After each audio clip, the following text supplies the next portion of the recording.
কই যদি তোমার একটু সচক্ষে দেখতে পারতাম এবং লৌহে মাহফুজটা যদি আমি ঘুরে ঘুরে দেখতে পাইতাম। সুবহানাল্লাহ কইন। আল্লাহ কে মঞ্জুর।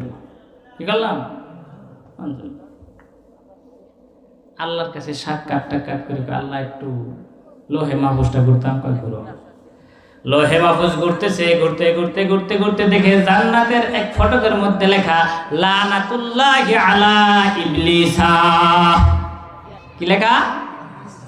লানাতুল্লাহি আলা। আল্লাহ এইটা আবার কেরা? এইটা আবার কোন লোক যার কারণে যার নামের উপরে তুমি লানত লাগাই রাখছো? আল্লাহ এই লোকটারে আমার কাছে নিয়ে আসো, আমি কিছু শিক্ষা দীক্ষা দিয়া এর ভালো করে নিই। আল্লাহ কয় অচিরেই জানতে পারবা এটাকে। 1000 বছর সেজদা দিয়ে কয় লানাতুল্লাহি আলা ইবলিসা, লানাতুল্লাহি আলা ইবলিসা, লানাতুল্লাহি আলা ইবলিসা। 1000 বছর পর মাথা আঙ্গায় দেখে লানাতুল্লাহি আলা ইবলিসা আর নাই, এখন আরেকটা নাম হয়ে গেছে। বলেন সুবহানাল্লাহ। লেখা আছে আউযু বিল্লাহি মিনাশ শাইতানির রাজিম। ইবলিস কয় আল্লাহ এটা তো আর মারাত্মক। আগে তো আছে লানাতুল্লাহি আলা ইবলিসা, এইটা আবার কেরা?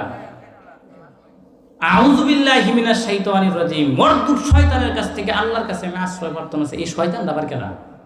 আল্লাহ এই শয়তানটা কেরা? কিছু নাই তো।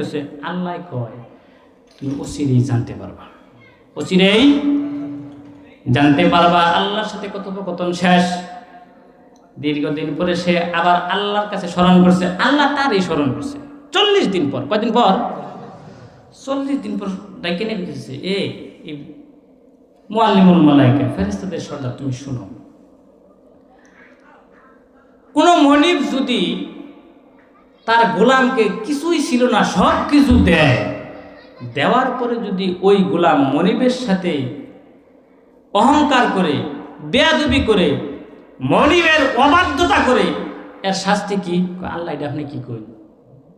আমি যদি আপনার জায়গায় থাকতাম আর আমার কোনো গোলাম যদি এরকম কাজ করত, তাহলে কিয়ামত পর্যন্ত তারে লানত দিয়ে আমি ডাবাই দিতাম। বলেন আল্লাহ কই তুমি তো খুব সুন্দর একটা কথা কইছ। এই যে কথাটা বললা, এই কথাটা লিপিবদ্ধ করে তুমি নিজের কাছে রেখে দেব। সুবহানাল্লাহ। এটা অচিরেই কি হবে? জানতে পারবা। আল্লাহর সাথে কথোপকথন শেষ, সবকিছু দেখে সেরা 40 দিন পর এর মনের মধ্যে কুটিলতা শুরু হয়ে গেছে। নাউজুবিল্লাহ বলেন। আল্লাহর সাথে দেখা সাক্ষাৎ করলাম, জান্নাত জাহান্নাম